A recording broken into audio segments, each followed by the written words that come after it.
Selamat datang kembali. Kita kali ini mau ngobrolin sesuatu yang menarik banget nih. Ada cerita lucu dari Anda soal Dodi. Ya, Dodi ini pengen banget dianggap dewasa, tapi usahanya malah gimana ya, bikin ketawa gitu. Kita pakai kutipan Dodi, komedi pencarian kedewasaan sebagai dasarnya. Jadi, tujuan kita sekarang ini, kita coba bongkar deh cerita Dodi ini. Kita lihat usaha-usahanya yang kocak itu, terus coba gali. Apa sih sebetulnya dewasa? Ya paling nggak menurut cerita ini. Mari kita mulai aja ya. Oke, jadi ceritanya kan fokus ke Dodi, usianya 20-an lah. Punya tekad kuat banget nih di awal tahun. Dia bilang, pokoknya tahun ini gue harus kelihatan dewasa. Orang-orang harus respect sama gue. Wah, ambisi yang mungkin cukup banyak dirasain orang juga ya. Iya, sangat relatable kayaknya. Nah, langkah pertamanya apa? Ya udah pasti, penampilan dong. Dia beli kemeja rapi, sepatu pantofel baru, parfum yang katanya mahal. Tujuannya ya biar kelihatan elegan, cool gitu deh. Tapi, disinilah bagian serunya. Hari Senin pertama, dia coba tuh gaya bersandar keren di pintu lift kantor. Pas liftnya kebuka, dia malah jatuh nyungsep gitu. Sambil jatuh refleks teriak, "Saya dewasa, saya dewasa." Aduh, kebayang gak sih itu teman-temannya bengong dulu terus ngakak. Itu momen yang menarik ya. Insiden lift itu walau lucu, sebetulnya nunjukin sesuatu yang penting. Seringkali kan niat kita buat nampilin citra tertentu, apalagi kalau dipaksain, malah bisa langsung runtuh gitu aja. Karena eksekusinya gagal. Jatuhnya itu secara komikal nunjukin kalau penampilan yang terlalu diusahakan malah sering kontraproduktif. Malah nunjukin kerapuhan di baliknya. Tapi Dodi nggak nyerah gitu aja kan. Usaha keduanya, dia janji sama diri sendiri, mau hemat. Alasannya, dewasa itu harus hemat, nggak jajan-jajan nggak jelas. Wah, dietnya bagus banget nih. Terdengar dewasa ya niatnya. Iya kan? Tapi, ya ampun, cuma tahan 2 hari. Dia tergoda promo buy one get one di toko online. Akhirnya, dia check out 10 keranjang belanjaan sekaligus. Alasannya apa coba? Investasi masa depan kok, kan diskon.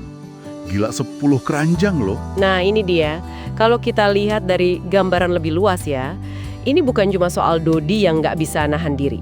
Ini nunjukin kecenderungan kita sebagai manusia buat merasionalisasi tindakan impulsif, mencari pembenaran gitu.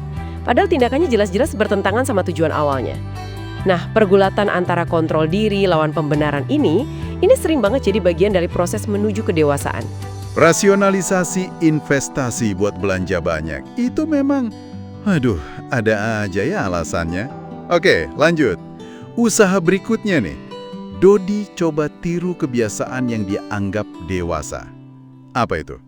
Minum kopi pahit, biar kayak orang kantoran yang serius gitu. Oh, biar kelihatan punya taste gitu ya. Mungkin gitu ya. Hasilnya? Ya bisa ditebak lah. Pas nyeruput kopinya, dia langsung meringis nahan pahit. Terus diam-diam dia nambahin 4 sendok susu kental manis. 4 sendok! Jadi ya, usahanya cuma di permukaan aja. Betul sekali. Upaya kopi pahit ini menyoroti banget perbedaan antara cuma meniru simbol kedewasaan sama punya substansi kedewasaan itu sendiri. Jadi muncul pertanyaan kan, apa gunanya sih kita adopsi kebiasaan orang dewasa kalau nggak ada pemahaman atau ya penerimaan yang tulus di baliknya? Ujung-ujungnya kan cuma jadi kayak, pertunjukan kosong aja. Kedewasaan yang asli itu tumbuhnya dari dalam, dari internalitas, bukan cuma tempelan luar atau eksternalitas.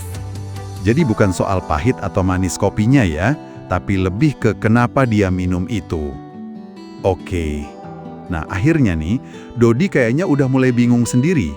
Dia curhat ke temennya, nanyanya spesifik banget. Gimana caranya biar gue kelihatan dewasa? Fokusnya masih di kelihatan. Masih di penampilan ya? Iya. Jawaban temennya ini, cukup nusuk sih. Dia bilang, mudah doh, dewasa itu nggak usah pura-pura. Cukup tanggung jawab sama diri sendiri. Nah, nasihat ini nih intinya. Jantung ceritanya ada di sini. Ini langsung menggeser fokus dari yang tadinya obsesi sama penampilan luar, kelihatan dewasa, ke sikap dan tindakan internal, tanggung jawab. Ini pemahaman kedewasaan yang bisa dibilang lebih dalam, lebih otentik, bukan soal topengnya, tapi soal siapa kita di baliknya. Dengar jawaban itu, Dodi reaksinya gimana? Sempat diem, tertegun gitu. Matanya sampai berkaca-kaca katanya. Kayaknya sih kena banget ya nasihatnya.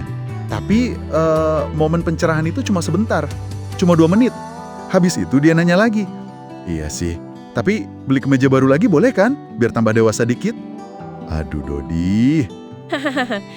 Nah, reaksi terakhir Dodi ini justru penting banget loh. Ini nunjukin betapa susahnya kita menginternalisasi sebuah pemahaman baru. Walaupun udah ada momen aha gitu ya, nasihatnya masuk akal, dia paham, tapi tarikan kebiasaan lama, yaitu nyari validasi lewat penampilan itu masih kuat banget. Perubahan yang beneran itu seringnya butuh waktu, butuh perjuangan, nggak cukup cuma ngerti sesaat aja. Jadi kalau kita rangkum nih dari cerita Dodi ini, intinya apa dong? Ya seperti kata sumbernya tadi ya, kadang kita pengen kelihatan dewasa di mata orang, tapi lupa kalau dewasa itu bukan gaya, tapi sikap dan kadang malah bikin orang ketawa kalau terlalu dipaksain. Betul sekali. Pesan utamanya itu, ya kedewasaan sejati itu seringnya datang dari penerimaan diri, dari tanggung jawab, dari berani jadi diri sendiri, otentik, bukan dari sekedar berakting dewasa atau ngumpulin barang-barang yang dianggap simbol kedewasaan. Oke, sebagai penutup nih, mungkin ini bisa jadi bahan renungan buat Anda juga di rumah. Kalau ingat cerita Dodi ini, yang penuh usaha, tapi juga lucu ini, pernah nggak sih Anda ngalamin atau lihat momen yang mirip? Momen di mana Anda atau orang lain berusaha terlalu keras buat kelihatan dewasa. Dan kira-kira pelajaran apa ya yang bisa diambil dari pengalaman yang mungkin kocak tapi sebenarnya dalam itu?